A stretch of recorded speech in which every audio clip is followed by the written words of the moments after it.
Awesome. All right. Welcome, everyone. My name is Tara Johnson, and this is our Sunday night training call. And it is June 18th, Father's Day. So hopefully some of you had a great time celebrating your fathers or celebrating your spouses who are fathers. And we are going to tonight just take some time, and we are actually going to be covering chapter 3 of Take the Stairs. Well, it's the third principle on focus. But before we do that, I'm actually going to share a little bit about this book, The 7 Habits of Highly Effective People by Stephen Covey. And in the book, he talks about his third habit, which I thought was funny that Rory Vaden's third principle is focus, and Stephen Covey's third habit is put first things first. And so I don't know if you've ever read the book. It is amazing. It's got a ton of really great content, but I will tell you that it's very intense. Like, there is a lot in it, and I open it up and I'm always like, that is the smallest print on the planet, but it's not really that small. But he starts out this particular chapter by asking 2 questions. And he says, question 1, what one thing could you do that you aren't doing now, he says in parentheses, that if you did on a regular basis would make a tremendous positive difference in your personal life? And then the second question is, what one thing in your business or professional life would bring similar results?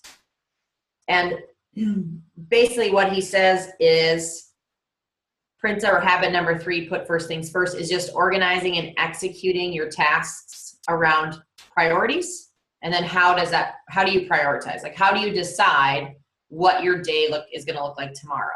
Like, do you decide based on importance? Do you decide based on urgency? Do you decide based on how much time it's going to take? Do you decide on who it's going to impact? Do you decide on if it's fun or if it's work? Like, how do you prioritize? Like, how do you make your decisions? And I know there's tons of different ways that people can, like, the big A and the big B and the big C and the little a and the little b and the little c, or however you want to do it. But all of us have a process, even if we're doing it subconsciously or unconsciously, because that's just the way that our brain works. So the issue that Stephen Covey talks about is that the challenge is not to manage time, but it's actually to manage ourselves, because we're the resource. So we all have the same amount of hours in the day. And so why is it that some people can be much more effective in using that time than others? We may say that we've got a squirrel mentality or we can get distracted, but really it's just about, like, for me, as most of you know, I have a personal training business. So tomorrow morning, someone is going to show up at my house at 6:45 and expect a workout. At 8 o'clock, after she's gone, I don't necessarily have anything scheduled. So what's going to make the 6:45 appointment non-negotiable? But at 8 o'clock in the morning, it's like, oh, I'm not sure what I'm doing. And then I have something at 8:30 and I have something at 9:30, and then I don't have anything scheduled after that. So it's just deciding, how do I manage myself versus managing that specific time. So what he does is he actually gives you, he maps out a quadrant, and I wish I would have had time. I would have scanned this in and pulled it up so you guys could see it. And I may just share it on the Facebook page. But basically, if you look at a quadrant, it's a graph, and the bottom line is urgency. Like, you base things on urgency, and then you base things on importance. So importance is the vertical line, and urgency is the horizontal line. And then how he breaks it up is he actually has it in a square. So you have quadrant 1, quadrant 2, quadrant 3, and quadrant 4. So quadrant 1 is high importance, high urgency. Quadrant 2 is low importance, high urgency. Quadrant 3 is high importance, low urgency. And then quadrant 4 is low both. Quadrant, like low importance, low urgency. And so it's interesting when you think about where you should be operating. And I don't know if anybody wants to unmute and share where they think they should be spending the majority of their time. Should they be spending it in the most important and most urgent, or just the most important, or just the most urgent, or the least important and least urgent? And I was surprised, actually, when I started looking at it, is one, how he qualified each quadrant, like what you put in each one, and then deciding what that was going to look like for me. So I'm just going to give you kind of a brief description of each quadrant. So quadrant 1 is high importance, high urgent. So he said in here is crisis or crises, plural, pressing problems or deadline driven projects. Quadrant 2, which is high importance but low urgency, is prevention, relationship building, recognizing new opportunities, planning, and recreation. Quadrant 3 is high urgent but low importance, interruptions, some mail, email, calls, reports, pressing matters according to others, and then popular activities. And then quadrant 4 is trivia or busy work, time wasters, and pleasant activities. I would also say this is the quadrant we would put creative avoidance in, which is a term that Rory uses in his book. So when you think about it, in my mind, when I first read this, I was like, oh my gosh, I got to take care of like the crisis. I got to take care of the pressing problems. I got to take care of the things that are important and urgent because there is a timeline, like there's a deadline. And what he says is urgent activities require our immediate attention because they act on us. Like a phone ringing is like causes us to make an action. It's visible. They are typically popular with others, even though they're not popular with us. They're right in front of us, or they're pleasant and they're very easy to do. I will tell you honestly, like I love to check things off my checklist. Like last week I had like tons of papers and tons of little note cards all over. And I was like, oh, I'm just so frustrated. I need to get it all in one place. So I put it all in one note card. And it's funny, as I've been like, I didn't complete them in order that I listed them. And I didn't even look at them and like complete them in the order that they probably should have been done from a, like what was going to provide more value to my business. But there were parts where I was like, ooh, that's easy. I'll just get that up quick. Like that won't take much time, or that's kind of mindless work. And I'm, kind of tired at this point. So it is interesting once you start realizing how you are making those judgments. The second thing when you look at, so that's urgent, then the important is really what's driving results. So he said it contributes to your mission, your values, and your goals, and also your why. And it is almost always proactive. So it's interesting after you kind of understand the definitions of those two things, the important and the urgent, how we really should be spending time in the things that are important, but not urgent, meaning prevention, relationship building, recognizing new opportunities, and planning, because those are the things that are going to lead us to results. Us just responding and acting in response to the things that are being acted upon us isn't super helpful, because then we just never get the things done that we want to get done. We just get the things that everybody else wants to get done. So, so going back to those two questions, I'm just going to reread them. And if you want to jot them down and think about them later, or maybe you'll even go into our conversation when we start talking about the book, is question 1. And they're really the same. One's just personal and one is professional or in your business. And just says, what one thing could you do that you currently aren't doing that if you did on a regular basis would make a tremendous positive difference in your personal life or your professional life or your business?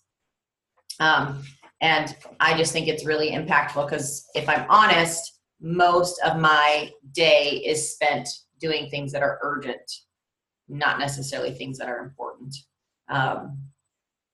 So I hope that is helpful as you guys are thinking about things that, how you can prioritize your day. And I don't know if we have talked about it recently on one of these calls, but there is a great training. And actually, I think Tara Brandsma might have talked about it from the main stage at GTC. If not, she probably talked about it in the follow-up call that she did like the week after on Goal for the Gold. But she just talked about that one of the things that she did when she committed to really moving her business forward was that every night before she went to bed, she would just take a pen and paper or a pen and note card, and she would write down 6 activities that she was going to complete the next day. And they were income producing, meaning call somebody and ask them to host, call somebody and ask them to do a sample, follow up with somebody who maybe was going to place an order, was at a party, call somebody and ask them to take a look at the business, execute an appointment that she had on her calendar. And it's interesting because I know Melissa and I have talked about this, that when we have done that, it is fascinating to find out how much time it actually takes to do those 6 things. Like, I will wake up in the morning like, oh, this won't be any big deal. And then just with the busyness of life and schedules and different things like that, all of a sudden you look up and it's 9 o'clock at night and you've gotten like 3 of the 6 things done. And you're like, how did that happen? Like, I had all of these great intentions. And so when we make the intention and we actually write them down and we still only get 3 of the 6 done, what would happen if we don't write any of them down and they're just kind of floating in our head and we don't see them? Then all the things that we're going to focus on are just the urgent, knowing that those 6 things are actually the important things. So it's fascinating. It's fascinating things. So, all right. Well, I do want to now just transition into the book, which I think will kind of piggyback really well onto that quadrant and the difference between important and urgent. So this chapter had a couple of different things. I mean, it all went into focus, but I did like there was a couple of different, like at the back half kind of the chapter where he talked about vision. And I had never really heard the word visioneering before. And there's actually a book, and I can't remember the name of it, but the title is like Visioneering. So I would just love to open it up if anybody wants to unmute like we have done the last several weeks and just maybe share 1 or 2 of the things that you underlined or highlighted or circled or made asterisks of. I always think it's funny because I'm reading along. I'm like, oh my gosh, that's such a good point. And then I realize like that's what he's put in the call-out bubble, like the call-out bubble. I'm like, oh, never mind. It's right there. So is there anybody that wants to jump in and share kind of some things that they took away from this chapter?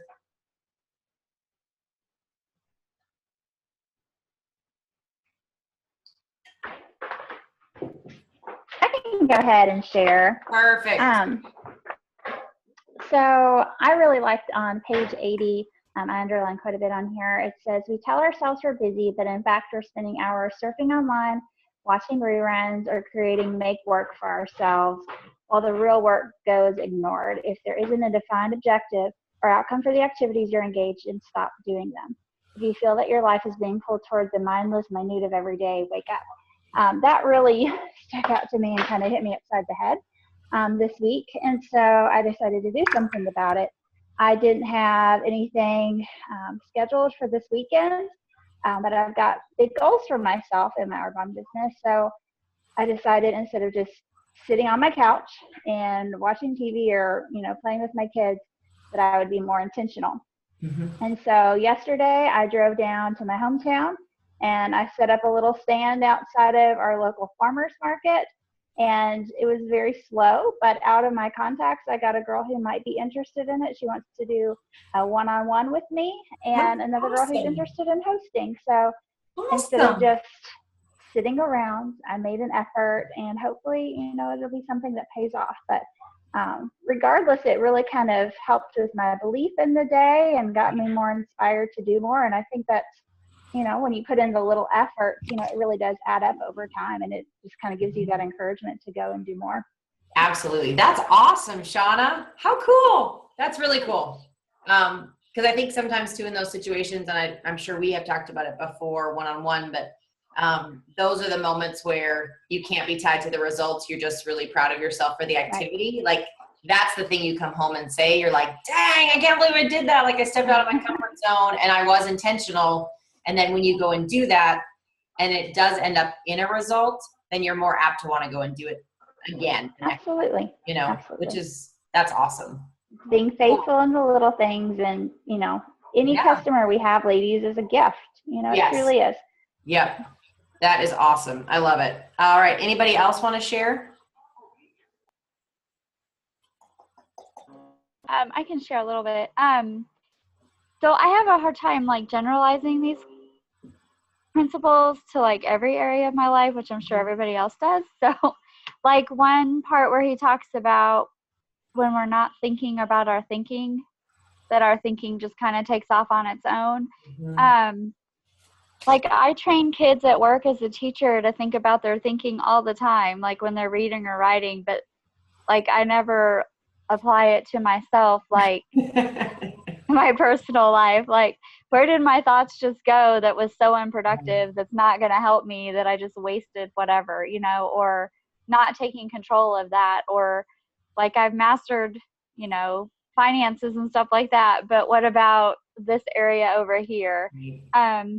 And as far as the levels of distraction or whatever, I'm that priority dilution one. Sure. Where like I know what's important to do, but I'm like, oh, I'm just gonna go do this instead. And like Adam all the time is like, we have to leave in 5 minutes, and why did you choose to start that when we're about to leave? And I'm like, I don't know, just because that was more fun at the time than, you know, getting all the kids in their shoes on. I don't know. Right. So anyways, I just have a hard time with that generalization of all of this in multiple areas instead of just one area of my life. Right. Yeah, it absolutely can be overwhelming. I was having a chat with a girlfriend today, and I said it's interesting how when you uncover something, like you're kind of excited about it, and then you get kind of overwhelmed. You're like, okay, so I creatively avoid. Now that I know I'm responsible for it, and what do I do? So yeah, I absolutely, that the first few pages of the chapter where I was underlining a lot. When I came across that word creative avoidance, because I had actually, I had heard it in a training that he had done before I got the book. And when he said it, I actually rewound it and I like listened to it several times. And I wrote it down in my notes because I was like, I never had heard that term before. And it was one of those things that it just kind of smacked me upside the head, because I think everything is important sometimes. You know, like I came home from church today, and last night when I was getting ready, I don't like to leave things out. Like I like to put things away after I've done using them, but people were waiting for me, so I didn't have time. And so when I got home from church today, like simple things, like my ironing board was out and my iron was out, and a skincare set I had picked up yesterday was just sitting on my desk. Like I hadn't cleaned it up or anything. And I was just like, oh my gosh, how did you do that first? You know, and I'm thinking like, what does it matter? No one's coming to my house. It doesn't matter if my ironing board is out. It doesn't matter if my iron is out. It doesn't matter if there's clean dishes in my dishwasher. So it's those types of things that it really, I think, one is recognizing it, to your point, Toby, and that it is retraining your brain. And that part is that's just the difficult part, because I think, well, that really goes towards, and I don't remember where it is in the book, where he starts talking about, I think it's when he gets into the talking about Mr. Mediocrity. I'm like, oh gosh, he has a voice. But just the thought that the human mind can think 7 times faster than we can talk, I'm like, oh, that's terrible, because we can tell ourselves really terrible things before it ever reaches our mouth, like before we ever verbalize it. And that part is frightening a little bit. But I do love that he highlighted Shad Helmstutter's book, What to Say when you talk to yourself. I don't know if you guys have ever heard him or know anything about him, or if you've read that book, but I will tell you that was probably one of the very first books I was ever recommended to me in any type of Arbonne circle, was that book. And the example that he gives that was really fascinating was that when we have thoughts that come into our brain and we tell ourselves something, like maybe we speak something about ourselves, or we just say something like, oh, we're so stupid, or those types of things. Like if you think about the actual like physical makeup and chemistry of our brain, if you think about it like as a grass field kind of thing is the example that he uses. And so everything is like a grass field. So you get to the edge of the grass field, and there's not really any path. There's not really trampled grass. But what ends up happening is those thoughts come into our head, and they can be negative or positive, but typically they're negative. And so we say something negative about ourselves, and that's really just kind of walking through that field of grass and kind of starting to trample down the blades and different things like that. And so you might be able to see where you walked, you may not. Well, every time that you reinforce that message and you say it again, pretty soon the grass is then trampled, the grass begins to die. And then he said, then all of a sudden, if you walk on it enough, there won't be any grass and it'll just become like a dirt path that you will absolutely be able to be visible. And then it becomes very like compacted, it becomes almost smooth. And then he said, before you know it, you have like this Audubon superhighway, and you don't even almost hear it because it comes in so fast and makes such an impact.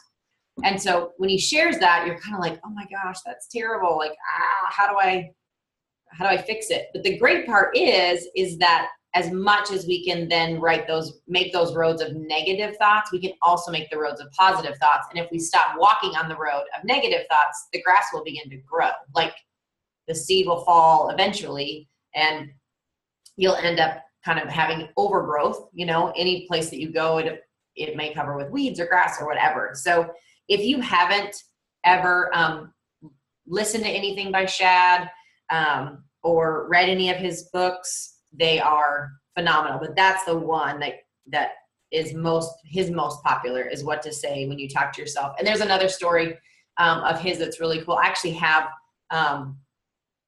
8 or 9 of his self-talk CDs. And they're pretty fascinating. I haven't listened to them in a long time because, one, I don't actually have a CD player in my house anymore. So that makes it a little difficult. But when he has them in different categories. So he has them in like personal development. He has one for relationships. He has one for finances. He has one for like health and weight loss. He has one for business building. And I can't remember all of them, but basically what you do is there's 4 tracks on the CD, and it's a morning track, a midday track, I think a late day track, and then like a bedtime track. And they're not very long, and he doesn't even want you to listen to them. Like what he wants you to do is he wants you to play them in the background. So like when you wake up in the morning, you just turn it on, and it's him saying phrases over and over and over again. But he emphasizes different words. And I'm not going to get this right because as I said, I haven't said it, like I haven't listened to them in a while. But if you think about like an affirmation statement or a statement of positivity, like there's one on my desk and it says, I am a giver, not a taker. I know that real joy comes from giving with a happy heart and an open hand. So he would say that. And then he would say, I am a giver, not a taker. I know that real joy comes from giving with a happy heart and an open hand. I am a giver, not a taker. And he just will repeat it like 3 or 4 times, emphasizing different words. And then he'll move on to another statement. And I think the whole thing is maybe like 6 or 8 minutes. But here's the fascinating part. So he just wants you to play in the background, and you can go about your day, like getting ready, drinking your coffee, having your breakfast. And he said it doesn't even have to be all that loud, which I also thought was fascinating because your brain will hear it even if you're not kind of consciously hearing it. But he tells this story that this lady was really committed to her weight loss journey. And so she got his weight loss CD and she listened to it like religiously. She would play it in her house when she was getting ready, and then during lunch and during dinner, and then before she went to bed. She was just very consistent about playing it, but she would just play it in her house, like so anybody that was in the house could also hear it. Well, lo and behold, like a month or maybe 6 weeks into her journey, like she kind of just woke up one day and she looked at her husband and she's like, have you been losing weight? And they realized that he had super unconsciously, he'd lost like 15 or 20 pounds. And he wasn't really ever trying, but it was just that he was hearing these messages, which was then causing him to make different choices. And he was like unconsciously on this journey with her, just because he'd been listening to these statements that Shad had recorded. And it's crazy. It's crazy. So does anybody else want to share anything that they got, just even in that first part about focus or prioritization or procrastination? Because there are a couple things I wanted to talk about with vision, but anybody else? April, Lori, Tracy, anybody?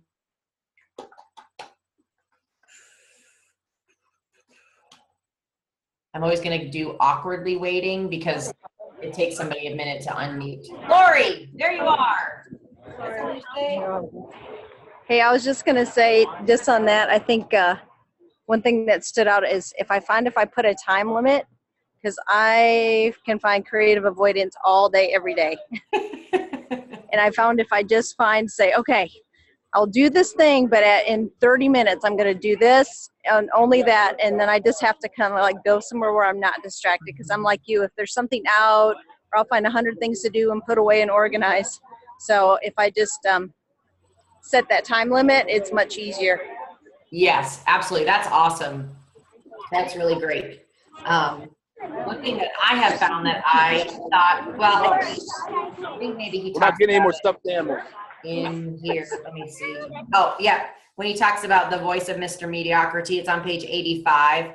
He just said, if you're going to take the stairs and you're going to be successful, you have to learn to discipline yourself to use positive affirmations. Train your mind so that every time you hear Mr. Mediocrity going off about something, your personal alarm will sound and you will immediately exterminate his fire by spraying it with a blast of positive self-talk.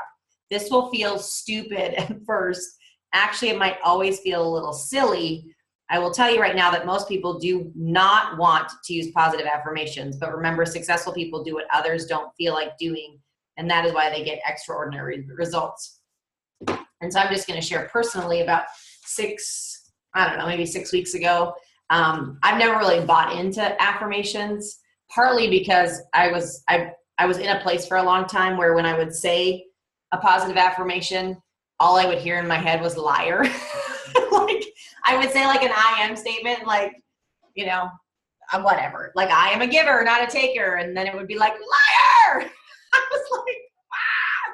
So it wasn't seeming to be super helpful, but with some good old prayer and some being released from some things that were not true, I've really been able to kind of take this practice on. So like I said, quite a while ago, I wrote out this note card with all of these statements, some of them being I am, some of them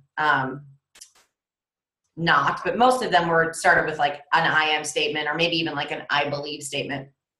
But one thing that was helpful for me is I made the I am statement and then followed it by like an action statement. So where it said like, I am a person who faces fear. But then I would also say like, I'm a person who faces fear and understands that people desire the gift that I have called Arbonne. Or I am focused and perform tasks because of the benefit long-term, not based on how I feel. So always adding a little bit to it.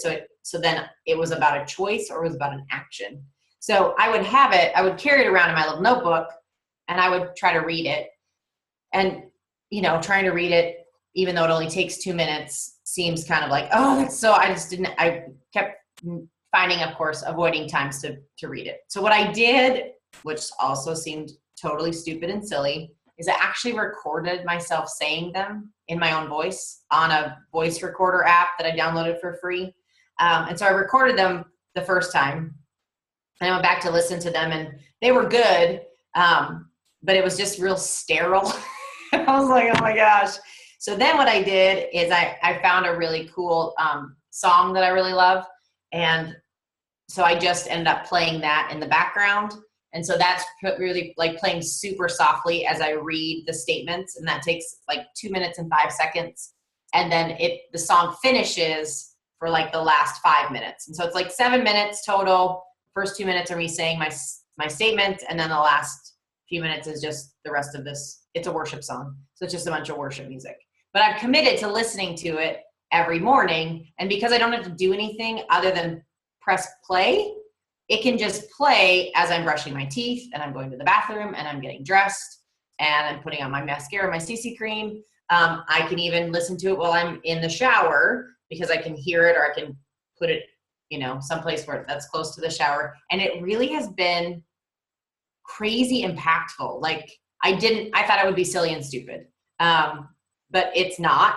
And so I would encourage you to test it because as I have learned, if you better make sure that you are like 100% wrong before you quit.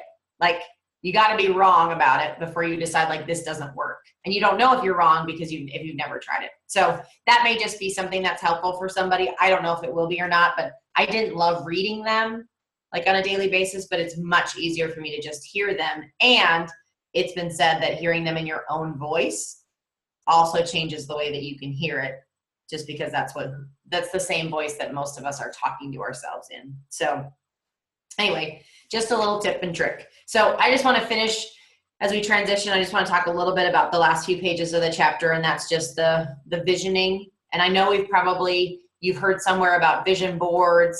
I actually have, well, you can't really see it. There's one up there on the top of behind that basket. There's actually one in my closet. I've made several of them.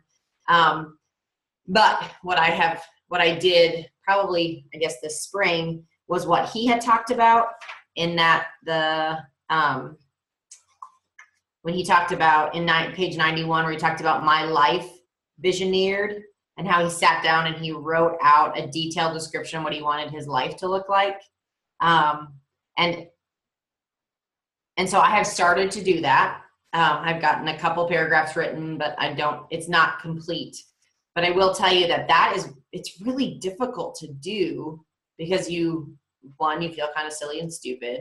But it's also kind of impactful because after you write it, then you go back and read it and you start to think like, well, what if that actually would happen? Like what actually if my life would look like that? And to me, it sometimes will give me goosebumps. But I love what he says on page 89, which is also in the call out. But he just says, a vision is an inspiring mental picture that propels you to take action.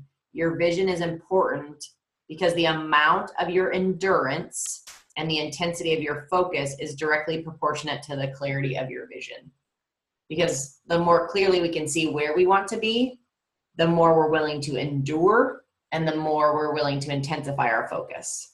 Because if we don't know where we're going, then it makes it very easy to have that creative avoidance, because to us, what we're creatively avoiding seems just as clear as what we actually want for our lives. And for most of us, we want something that's more than what we have right now, or we wouldn't be doing what we're doing with this business. We wouldn't be committed to getting on a Sunday night call. We wouldn't be committed to doing our 10 and 10 challenge. So anybody have any thoughts about vision? Have you ever written one out or even done like bullet points, like certain, like maybe 10 or 15 things that you want in your life that you don't currently have? Any thoughts on that?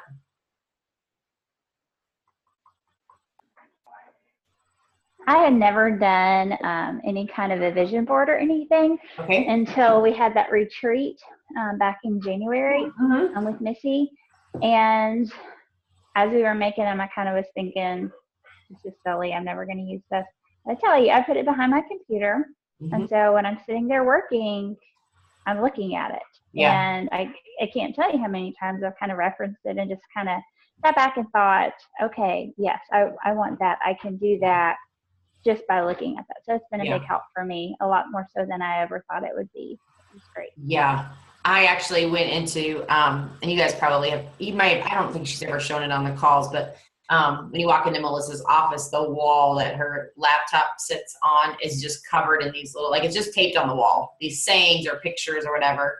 And I've always thought it was really neat, but I don't really have like that because my desk sits in the middle of my office. So I don't really have something like right there, but I have a door in my office that it's right there. I can see it.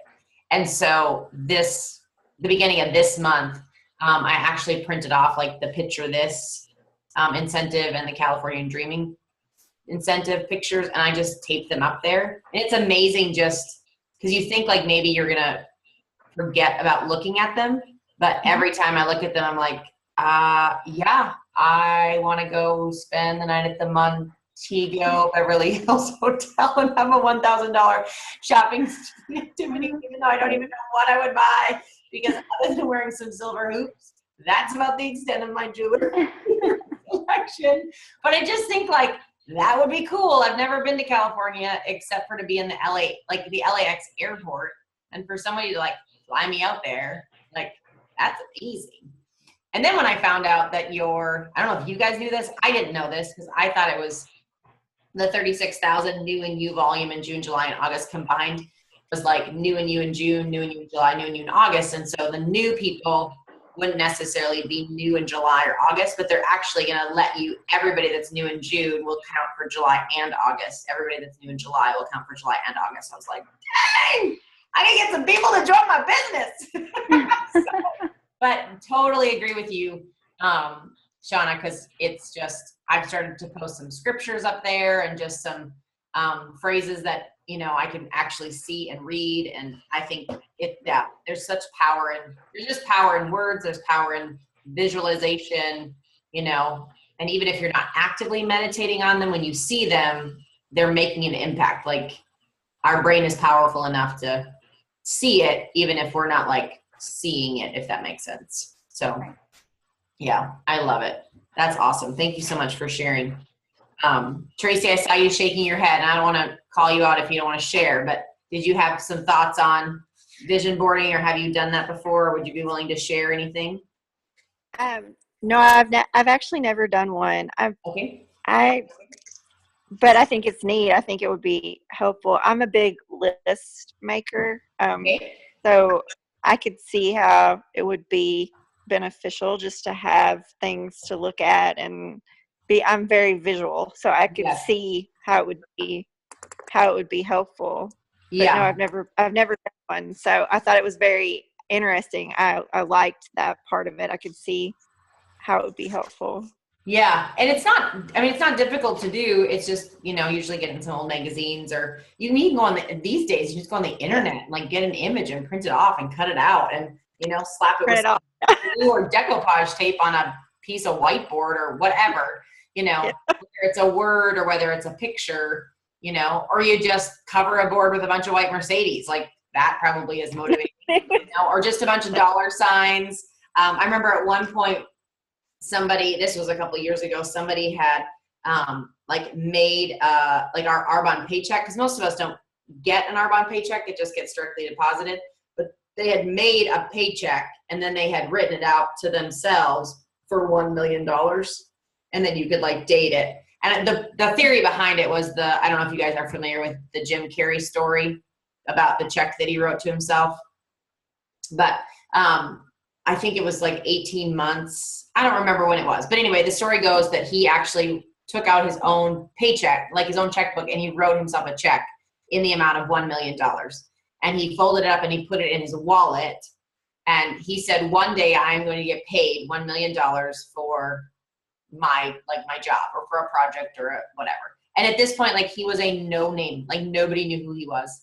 Anyway, and he dated it for I think it was a year or 18 months out from whenever he had started it. I don't remember. You can Google it. It's a really neat story.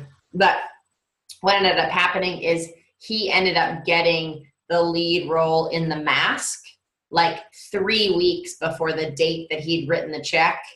And he said he remembers, he'd pull the check out every once in a while, or he'd be rummaging through something in his wallet and he would find it, and it was getting just worn and tattered.